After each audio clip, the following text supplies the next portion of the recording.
Ale, ti piace il mio vestito?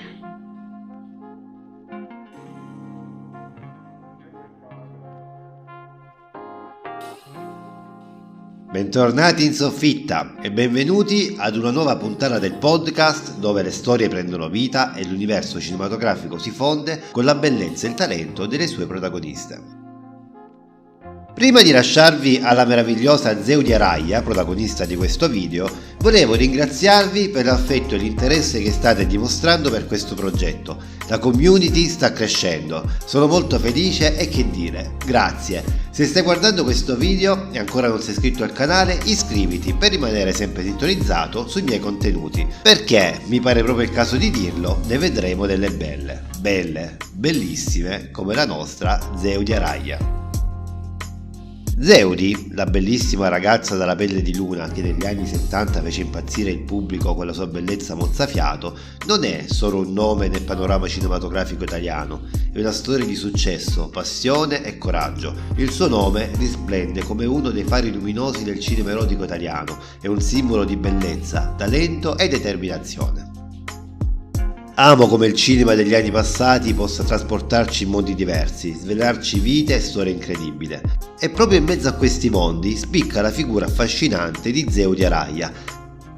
Nata il 10 febbraio del 1951, questa straordinaria donna è molto più di un'attrice e produttrice cinematografica eritrea naturalizzata italiana. È stata l'incarnazione de Il corpo e la preda per il pubblico italiano di quell'epoca straordinaria di cinema.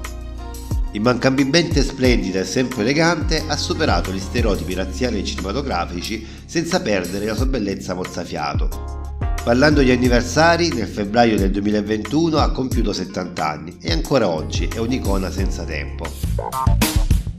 È sempre bellissima, lo è anche oggi. Recentemente in TV sono stati trasmessi quei film che l'hanno consacrata come sex symbol del cinema di cassetta italiano. Vi ricordate Il corpo e la ragazza dalla pelle di luna? Sono pietre miliari che hanno reso Zewdy un mito esotico dei primi anni 70. Non possiamo dimenticare titoli come La ragazza fuori strada e La preda, film che hanno consolidato la sua fama prima di addentrarsi nel genere popolare con opere come Il signor Robinson e Giallo napoletano. Zewdy ha saputo spaziare in diverse sfumature cinematografiche, una vera regina del cinema erotico italiano degli anni 70. Questa donna è stata l'incarnazione del desiderio per gli italiani di quegli anni. Nata in Eritrea, ha conquistato il titolo di Miss Etiopia prima di varcare i confini italiani. Il suo ingresso nella scena cinematografica del bel paese è stato incredibilmente intrigante. Il suo primo incontro con il produttore Franco Cristaldi è stato il trampolino di lancio per la sua carriera, non solo come attrice, ma anche come mentore. Quando arrivò a Roma nel 1969 come Miss Etiopia, tutto cambiò per lei. Figlia di un politico e nipote di un ambasciatore etiope a Roma, si diplomò nello stesso anno in cui fu eletta Miss Eritrea. Il suo nome in quella lingua significa corona imperiale e, guarda caso, ha davvero regnato sul mondo cinematografico italiano. E pensate che tutto è iniziato quasi per caso con uno spot pubblicitario per il caffè nel 1972. Il regista Luigi Scattini l'ha notata e l'ha scelta per il ruolo principale nel film La ragazza dalla pelle di luna, il film che ha rivelato tutta la bellezza e la sensualità di Zewdy Araya ed il primo film di una fortunata trilogia esotica. La trama del film: Alberto è un ingegnere, Helen è una fotografa di riviste di moda. I due sono sposati da alcuni anni, ma il loro matrimonio attraversa un periodo di crisi. Per riavvicinarsi, i due decidono di fare un viaggio alle Seychelles. Sull'isola, Alberto incontra in una discoteca Zewdy ed è immediatamente e irrimediabilmente attratto. Lei, Zewdy, è conturbante oltre il consentito, con quel corpo perfettamente armonico, quel sorriso solare e leggermente malizioso. L'uomo in crisi riacquista grazie alla ragazza la voglia di vivere e alla fine riuscirà anche a ritrovare un rapporto di coppia con la moglie.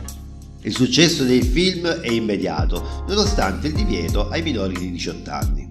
Al fianco di Zewdy troviamo Giacomo Rossi Stewart, Beba Loncar e Ugo Pagliai. Ecco come Zewdy è diventata una star emergente, incantando il pubblico con il suo talento e la sua bellezza esotica. Il suo successo è stato strepitoso, ha persino inciso un 45 giri dal titolo Oltre l'acqua del fiume per cavalcare l'onda della sua popolarità e ha continuato a farci sognare nel genere erotico con la maggior parte dei film diretti proprio da Scattini, come La ragazza fuori strada del 1973, dove recita al fianco del mitico Luc Merenda. Film oggi considerato un vero e proprio cult del genere. E Il corpo del 1974, vagamente ispirato a Il postino suona sempre due volte. Il film è il terzo e ultimo della trilogia esotica diretta da Luigi Scattini e interpretata da Zeo di Araia, che questa volta recita al fianco di Enrico Maria Salerno. Che colpo di fortuna, per lei, ma soprattutto per il pubblico. E a questo punto vorrei conoscere anche la tua opinione. Scrivimi in un commento che cosa ne pensi e se il video ti sta piacendo non dimenticare di farmelo sapere con un like. Impossibile restare indifferenti alla sensualità di Zeudi. In tutti gli anni 70 la sua figura mozzafiato dominerà le copertine di riviste come Playboy, Playman e tantissime altre. E nel 1973 ha ricevuto l'ambitissimo riconoscimento dell'Arancia d'Oro come miglior attrice al Taormina Film Festival. Ricercatissima, la Raia decide di lavorare con Domenico Paolella nel film La preda. Con lei nel cast ci sono Franco Gasparri, stella dei fotoromanzi Lancio e ottimo attore, destinato poi a una fine drammatica, e Renzo Montagnani. La storia, ambientata in Colombia, vede protagonista un fannullone alcolizzato che si invaghisce di una bellissima donna del luogo, Nagaina. La donna si innamorerà di un giovane che il fannullone in questione conosce in galera, con il risultato che la stessa Nagaina scapperà con lui, lasciandolo alcolizzato al suo destino. Opera successiva interpretata da Zeudi è La peccatrice, girato nel 1975 sotto la direzione di Pier Ludovico Pavoni. Nel film è protagonista nuovamente con Franco Gasparri ed interpreta il ruolo di Debra, contesa tra un cinico industriale dello zolfo che fa uccidere il marito dalla donna pur di farla sua e il figlio di quest'ultimo, vicenda che sfocerà in un drammatico finale. Un film forse poco riuscito, un po' pretenzioso, ma che spicca per l'ennesima prova di bravura dell'attrice eritrea e per la presenza, in un cameo, di Clara Calamai, leggenda del film muto. Ora arriviamo al momento in cui Zeo di Araia ha mostrato il suo talento anche in film leggendari del cinema popolare. Il 1976 è un anno cruciale per la bella attrice. Viene scelta da Bruno Corbucci per interpretare il ruolo di Venerdì nel film Il signor Robinson, mostruosa storia d'amore e d'avventure, in un ruolo finalmente comico. Così come comico e spassoso è il tema centrale della commedia, basata sulle avventure di Roby, un ottimo palovillaggio che naufraga su un'isola apparentemente deserta e che, come l'omonimo Robinson nel romanzo di Dafoe, è costretto a trasformarsi da uomo viziato abituato alle comodità in naufrago senza esperienza. Tu non sapere cacciare, tu non sapere pescare, tu non sapere fare cavolo. Senti, Venerdì, io sono un uomo altamente civilizzato e se ho voglia di un pesce, io prendo questo e catturo pesce e lo mangio. Sarà proprio la bellissima Venerdì a complicargli l'esistenza, fino alle scene finali agrodolce con la separazione tra i due, che nel frattempo hanno vissuto una storia d'amore. È in questo periodo che l'attrice conosce Franco Cristaldi, produttore cinematografico tra i più importanti, che all'epoca della nascita della loro storia d'amore aveva 27 anni più dell'attrice. Tra i due è amore vero e Zeudi rallenta notevolmente la sua attività cinematografica per diventare ben presto la moglie del produttore. Nel 1978, 2 anni dopo, torna a lavorare con Corbucci in Giallo napoletano, curioso intreccio tra giallo classico e la commedia, che l'attrice interpreta accanto a Marcello Mastroianni, Ornella Muti, Peppino De Filippo e Renato Pozzetto. Scusate signora, è in ritardo, non ho la macchina. Mi fa piacere vederti la sera di Capodanno. Grazie. Il film, pur gradevole e di sicuro interesse, non va benissimo al botteghino, ma lei è impeccabile nel ruolo di Elizabeth. Nel 1979 lavora nella deliziosa commedia Tesoro mio di Giulio Paradisi. Lei è Tesoro, una stupenda principessa che lavora per uno scrittore in crisi, del quale si innamorerà e che riporterà al successo attraverso una storia semplice ma divertente. Il film, stroncato dalla critica più ottusa, la vede all'apice della bellezza. Il ruolo leggero che interpreta nel film sembra cucito sulla sua persona. L'attrice appare in grado di poter ricoprire qualsiasi ruolo le venga offerto, che si tratti di una parte drammatica o di una comica. Ma a me, anche se non me li rende, non mi importa niente. Al mio paese diciamo, quando i soldi sono spesi, non ci sono più. Anche da noi si dice così. Nel frattempo la sua vita privata fila alla perfezione, la storia d'amore con Cristaldi è sempre più salda e la vita cinematografica, fatta di spostamenti estenuanti, ore di prove, sembra essere troppo limitativa per l'attrice, che decide di rallentare le sue apparizioni e per 4 anni si dedica esclusivamente alla famiglia. Tornerà nel 1983 in un film non memorabile, I Paladini, storia d'armi e d'amori, diretto da Giacomo Battiato, nel quale è Marfisa, una guerriera innamorata di Ruggero, uno dei paladini. Gli anni 90 hanno portato un cambiamento nella sua carriera cinematografica, decidendo di ritirarsi dalle scene.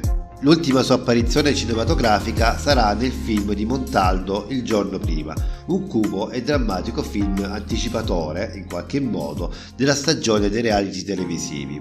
Film bello, interpretato da grandi attori, tra i quali Lancaster, Tuling, Gazzara, Berger, e che segna la fine della carriera di Zeu di Araya.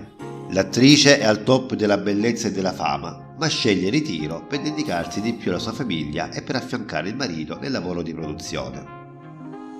Dopo la perdita del marito è diventata un'energica forza dietro le quinte, coinvolgendosi attivamente nella produzione cinematografica. Zeu di Araya ha dimostrato ancora una volta la sua incredibile determinazione nel mondo del cinema. Nel 1992 eredita la Cristaldi Film insieme al figlio del produttore, Massimo Cristaldi. Ma non finisce qui. Nel 1996 Zeudi e Massimo Cristaldi acquistano addirittura la Lux Film. E sapete che cosa fanno? Un vero e proprio colpo da maestro. Uniscono le forze, fondono la Lux Film con la Cristaldi Film, creando una delle più importanti library di film classici italiani. Ancora oggi Zeudi è impegnata nella produzione di diverse pellicole per il grande schermo e la televisione, preferendo restare lontano dai riflettori. Memorabile un'ospitata che risale all'ormai lontano 2001, quando ha fatto un'apparizione speciale nel programma di Daniele Luttazzi, satirico. Con il suo compagno, il regista Massimo Spano, ha dato il benvenuto a Michelangelo nel 1996.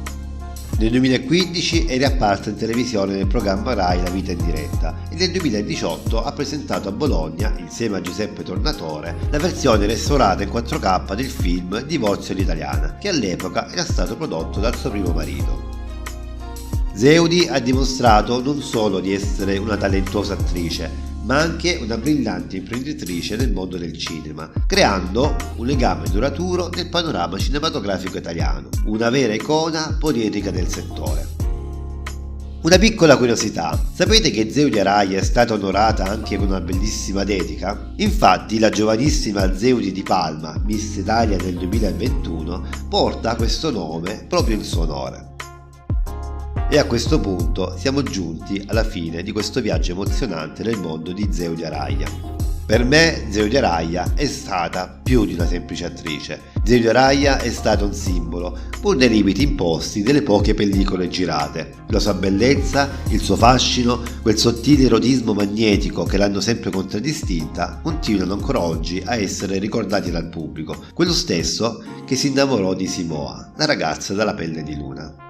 Vi ringrazio per essere stati qui con me e per aver condiviso questo tempo e questa esperienza. Se ti sei perso la puntata del podcast, non disperare, la puoi recuperare nella playlist dedicata. Ti lascio il link nella descrizione del video. Grazie ancora e come sempre ricordate di continuare a esplorare e sognare e a lasciarvi guidare dall'ispirazione che il mondo del cinema può offrire e cliccando sul video qui accanto potrai scoprire cosa è successo a quest'altra indimenticabile attrice.